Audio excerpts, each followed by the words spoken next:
അതല്ലേ അബൂബക്കറെ അതിന്റെ ഒരു ശരി. അപ്പൊ നിങ്ങൾ ആങ്ങളെയും പെങ്ങളും മകളും ഒക്കെ ശരി, അബൂബക്കർ ഒരു തെറ്റു. എന്റെ മകൻ നസീറിനെ കാണാത്തതേ എന്റെ മാത്രം നഷ്ട. ആ നഷ്ടം അവന്റെ തള്ളയ്ക്ക് പോലുമില്ല. നസീറിനെ കുറിച്ച് കൂടുതൽ അറിയാവുന്നതുകൊണ്ട് ചില കാര്യങ്ങൾ ഞാനിവിടെ പറയാൻ പോവുക. ഗൾഫിലായിരുന്ന അബൂബക്കറിന് ചിലപ്പോ അതൊന്നും അറിയാനിടയില്ല. അതുകൊണ്ട് കൂടിയാ ഞാനിപ്പോ ഇതിവിടെ പറയുന്നത്. അവന് കള്ളക്കടത്ത് സാധനങ്ങൾ വാങ്ങി വിൽക്കുന്ന ബിസിനസ് ഉണ്ടായിരുന്നു. ചില ചുറ്റിക്കറങ്ങലുകളും മയക്കുമരുന്ന് ബന്ധങ്ങളും അവനുണ്ടായിരുന്നു. ഞാൻ ഈ വീണുപോയ അവസ്ഥയിലാ എന്റെ മകളുടെ വിവാഹമൊക്കെ നസീറുമായിട്ട് ഇവർ ഉറപ്പിക്കുന്നത്. ആദ്യം സത്യസന്ധമായൊരു അന്വേഷണം നടക്കട്ടെ, എന്നിട്ട് മതി കല്യാണാലോചനയും മറ്റു കാര്യങ്ങളൊക്കെ. ഇപ്പൊ എന്തിനാണെങ്കിലും അവൻ വരണമല്ലോ. IG ഹമീദിനെ തന്നെ ഏൽപ്പിക്കേ. അതാവുമ്പോ അബൂബക്കറിന്റെ സുഹൃത്തല്ലേ. എന്താ ഞാൻ പറഞ്ഞതിൽ വല്ല അപാകതയുണ്ടോ? ഇതല്ലേ അതിന്റെ ശരിയായ വഴി. അല്ലാതെ എന്റെ മോളെ തല്ലിച്ചതച്ചിട്ടോ മറ്റുള്ളവരെ അന്വേഷിച്ചിട്ടോ ഇത് ഒരിടത്തും എത്താൻ പോകുന്നില്ല. നിയമത്തിന്റെ വഴിക്കാണ് പോവേണ്ടത്. ശരിയല്ലേ ഞാൻ പറയുന്നത്? ശരിയാണ്. ആ അബൂബക്കറെ, സുബൈർ പറഞ്ഞതാണ് എന്റെ ശരി. നിയമത്തിന്റെ വഴിക്ക് വിടുക. നമുക്ക് അവർക്കുള്ള സഹായം ചെയ്തു കൊടുക്കാം.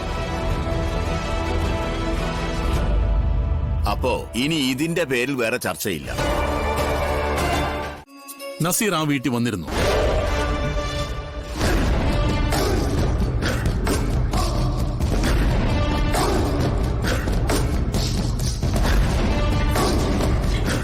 ഞാൻ ചോദിച്ച ചോദ്യം നൂർജഹാൻ കേട്ടായിരുന്നു. നസീറിനെ ആ വീട്ടിൽ വെച്ച് കണ്ടായിരുന്നു? ഇല്ല. ഞാൻ പറഞ്ഞില്ലേ ഹമീദെ, ഇവള് പഠിച്ച കള്ളിയാണ്. ഇങ്ങനെയൊന്ന് ചോദിച്ചാൽ ഇവള് സത്യം പറയില്ല.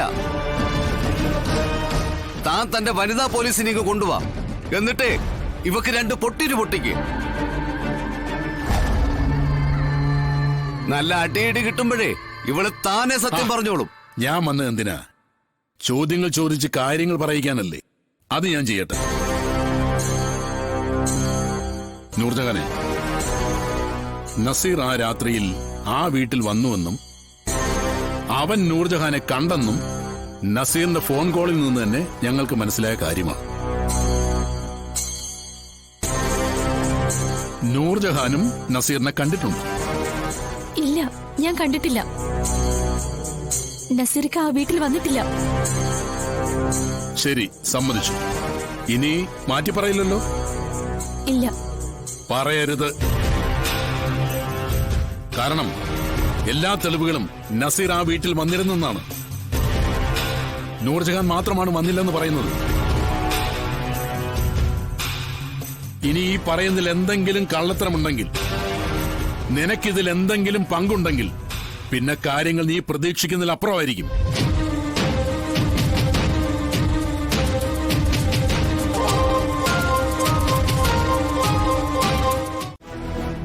നല്ല നിലവിളക്ക് തേച്ചുമിനിക്ക് 5 തിരിയിട്ട് കത്തിച്ചു വെക്കണം.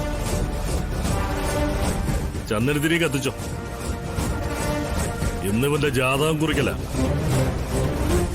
ഇതുവരെ ചെയ്തതും പ്രവർത്തിച്ചതൊന്നും അല്ല ഇന്നിവിടെ നടക്കാൻ പോകുന്നു.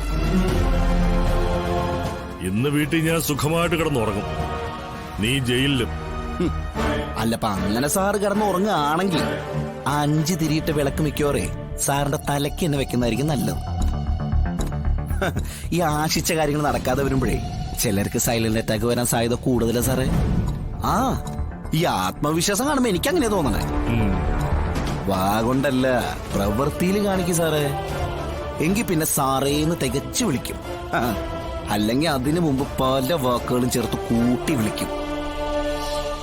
എന്നെ കൊണ്ട് എന്തിനാ സാറേ എന്ന് വിളിപ്പിക്കുന്നേ? അറിയാണോ, ഇത് കണ്ടല്ലോ നീ. നിന്റെ തലവര മാറ്റി എഴുതാനുള്ള കിടുതാപ്പായത്. എടാ മോനെ, ഇതങ്ങ് ജഡ്ജിക്ക് മുന്നിൽ എത്തിയാലുണ്ടല്ലോ, നിന്റെ മുന്നിൽ പിന്നെ സബ് ജയില. ഇവിടെ കാലെടുത്ത് വെച്ച് കയറിയാൽ അവിടെ കാത്തിരിക്കുന്നുണ്ടല്ലോ എന്റെ പഴയ 1-2 പരിചയക്കാരാ. അവര് നിന്നെ അവിടെ നല്ല നടപ്പിന് പരിശീലിപ്പിക്കും. നീ നടന്നു കയറുന്ന നിന്റെ ഈ 2 കാലുണ്ടല്ലോ, നീ എഴഞ്ഞിറങ്ങും. അതിനുള്ള പ്ലാനും പദ്ധതിയൊക്കെ ഞാൻ നിന്റെ ഈ ജാതകത്തിൽ പ്രത്യേകം എഴുതി ചേർത്ത് വെച്ചിട്ടുണ്ട്. അപ്പൊ എല്ലാം സെറ്റാണ്. അതേടാ, എടാ, ഞാൻ ഒരാൾക്ക് വേണ്ടി ഇത്രത്തോളം കഷ്ടപ്പെട്ട് ഒരു ചാർജ് ഷീറ്റും ഇതുവരെ തയ്യാറാക്കിയിട്ടില്ല. നീ എന്നെ വെല്ലുവിളിച്ചില്ലേ? ആ ഒരൊറ്റ കാരണം കൊണ്ടാ ഉറക്കം ഉളച്ച് ഞാനിത് തയ്യാറാക്കി.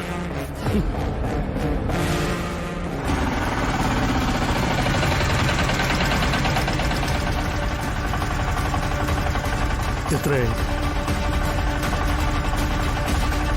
വാമോളെ സാർ, ACP സാറിനെ ഒന്ന് കാണണോ? എനിക്ക് ഞാൻ ചോദിച്ചിട്ട് വരാം. പിന്നെ ഇന്ന് ഞാൻ നീ പറഞ്ഞ പണിയുണ്ടല്ലോ, അത് ചെയ്തിട്ടില്ല.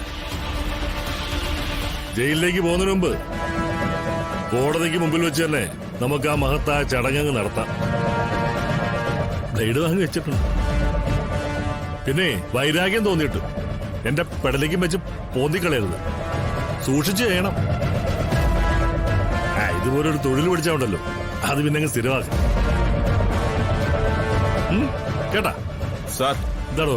ആ സ്വർണം നഷ്ടപ്പെട്ട പെൺകുട്ടിയും ആ കുട്ടിയുടെ അച്ഛനും വന്നിട്ടുണ്ട്. കയറി വരാൻ പറയണോ?